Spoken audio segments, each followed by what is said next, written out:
I have this dynamic with fantasy shows where even if I end up loving them, I never like the early parts. I wasn't sold on Slime until about episode 5, and I legitimately hated Overlord's whole first season. So imagine my surprise when, of all things, Goblin Slayer had me hooked from the first episode. To be fair, I came with bad intentions. I'd heard of the controversy, and I wanted to get some condescending chuckles out of watching the show burn.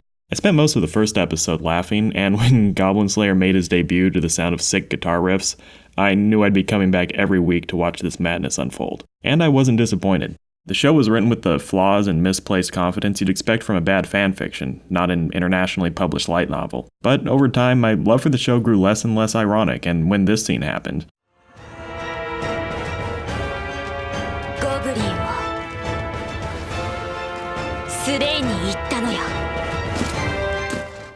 I actually caught myself saying fuck yeah and realized I love Goblin Slayer. It's not that the show got better, its flaws stick around right to the end.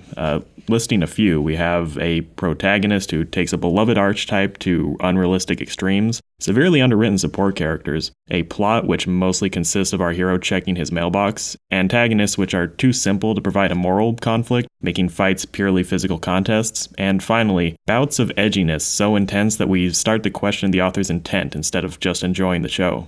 When taken as a group, these problems are united in that they create distance between us and the work. They pull us out of the story. Traditionally, a high-quality piece of media is one which softens the boundary between it and the consumers. Characters are supposed to feel like real people making real choices, and an author is successful if we forget he exists. By failing to suspend our disbelief, Goblin Slayer does not pass as a conventionally well-written story, but I argue that the author uses this sense of distance to give the show an alternative appeal which is fairly unique, and, in my opinion, very special. First, of the many shows which are inspired by the author's love for gaming, Goblin Slayer easily goes the furthest in trying to communicate what it's like to play them. Where most anime of this type use RPGs to establish their world but play out like original fantasy stories, Goblin Slayer commits to the gimmick and stays grounded in the rules and structure of a Dungeons & Dragons campaign. The periods of social exploration are lighthearted and prone to going on weird tangents, where the goofy stereotypes in our party get the bounce dialogue off more grounded secondary characters, often with hilarious results. And there's a real sense that the details are not important so long as they get to the next quest. Once the party encounters an enemy, progression becomes realistic and methodical. Characters have surprisingly consistent power levels, and the quirks of each personality start to disappear, the only exceptions being a few one-liners and Priestess pissing herself.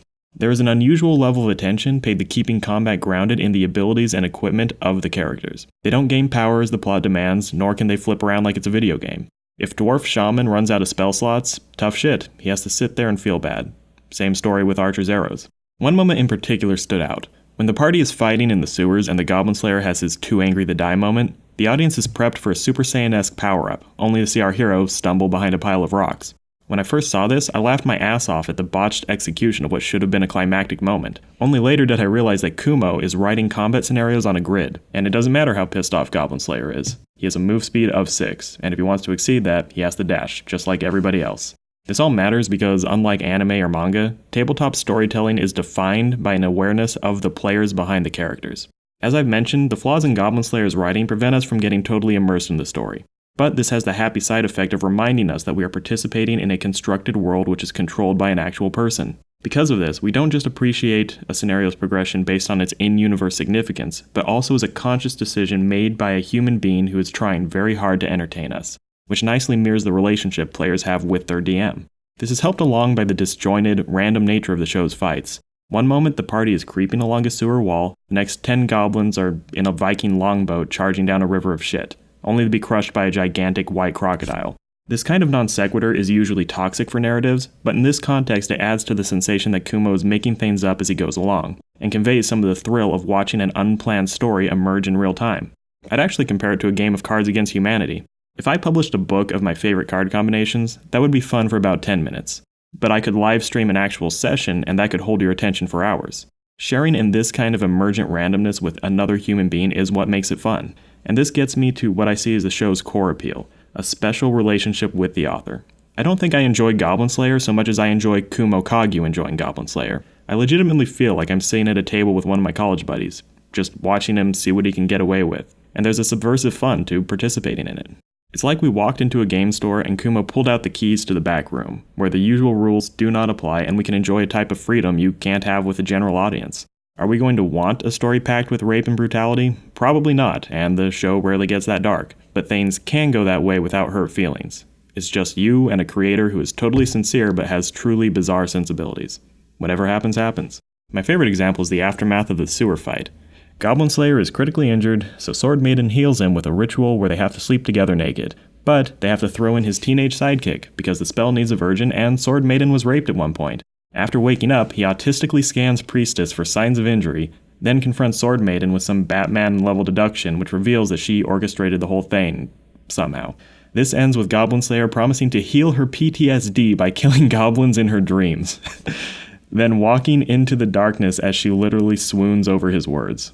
I cannot defend this writing on the basis of quality, taste, or sanity, but that is a writer doing whatever the fuck he wants, and frankly, God bless him for it. Getting back to the distance thing, it's also important in that so much of the show's humor relies on it. Outside of the actual fights, Goblin Slayer is really a slice-of-life comedy. It's just that this particular life involves a lot of murder, and the jokes at his expense would not work if he was a better written character. If Goblin Slayer was a nuanced depiction of a man reacting to trauma, we would feel angry when the other adventurers shun him. But since he acts like a caricature of the revenge seeker archetype, it's understandable that his peers don't know how to handle him, and we can laugh it off as a failure of communication rather than something malicious. These funny character moments also help sell the D&D angle. Kagyu milked Goblin Slayer's single-mindedness for all it was worth, and the joke legitimately never got old, partially because we got to play along as it happened. Basing 90% of Goblin Slayer's personality around one character trait made it very easy to predict when these gags were coming. As a result, we felt some level of control over the protagonist, which enhances the feeling that we are actively collaborating with the author. Finally, I want to make the case that this distance between the work and its viewers makes it easier to accept the show's darker elements. The Goblin's gimmick of being a species that reproduces exclusively through rape is the embodiment of edgelord storytelling and makes it impossible to respect them as antagonists. But seen through this extra layer of detachment, it is more like they are symbols of chaotic evil, which we can root against without real emotional investment, enjoying their deaths in a way which is relaxing and uncomplicated. The characters who are most affected by the goblins have such grim backstories that if we had to take them at face value, we would face a choice between emotional exhaustion or just laughing at the melodrama. By being able to hold these characters at arm's length, we can earnestly appreciate their stories without getting too hung up on the details. And that position of relative comfort does a lot to sell us on the elements which would otherwise come across as juvenile, grimdark nonsense. I will also note that this applies to Goblin Slayer more than Sword Maiden, who is more nuanced and probably the show's best written character. Anyone discussing Goblin Slayer is basically obligated to address the first episode at this point. I will quickly say I do not see this as a moral issue. Art can explore any topic, and not every show is for general audiences. You can accuse the show of being sexually provocative, and that's more of a gray area, but my stance is still unchanged. I personally didn't find this FAP-worthy, but I'm not going to condemn anyone who did. As far as I'm concerned, just add a content warning and give a heads up when you recommend the show to others. Problem solved. Normally I wouldn't even care about that, but if 2 clicks can take you from Cardcaptor Sakura to D&D gangbangs, it's probably appropriate. More importantly, my point about distance making the darker content more tolerable applies to the first episode. A sequence which I did not find compelling, but was not upset by either. And I only managed to shrug my way through it because none of it felt real. The characters were cliched, fantasy stereotypes whose only development was to establish that they brought the situation on themselves. It felt more like reading a description of events than actually watching it happen to real people, and I can only care so much. If something like this happened to Araka or Raftalia or even late season Priestess, there would be hell to pay. A mob would encircle the mangaka's house and I would be in it. But this was done with nameless filler characters, and while that did not make it a good scene, it was enough of a throwaway moment that viewers who didn't care for it could write it off as a poor attempt at drama and move on to the rest of the story. Obviously, people vary quite a bit in how sensitive they are to this stuff, and not everyone will continue watching. My point is that the narrative distance makes it easier than would be the case if the scene was fleshed out and immersive in a way that we usually expect from media. To illustrate this, let's compare the first episode of Goblin Slayer to the second most controversial sexual assault in anime, the end of Alfheim in Sword Art. Greater men than I have spent hours dissecting this, but I'd like to identify a few points of contrast and make the case that Goblin Slayer ultimately took a better path. In Alfheim, we are watching a beloved, well-written character get molested by a much older man whose established motive is to force her into a sexual relationship. The audience has a real connection with Asuna, and these events follow a logical story progression. The result is a feeling of unwanted intimacy, and the semi-competent writing pulls viewers into a scenario they'd rather not participate in. Oppose this to Goblin Slayer, which has a group of generic dummies get demolished by what are essentially wild animals. The attack is malicious, but it's not personal. Goblins are just inherently evil. The lack of character detail and weak motivation makes the situation less engaging, but in this case that emotional separation actually improves viewer experience.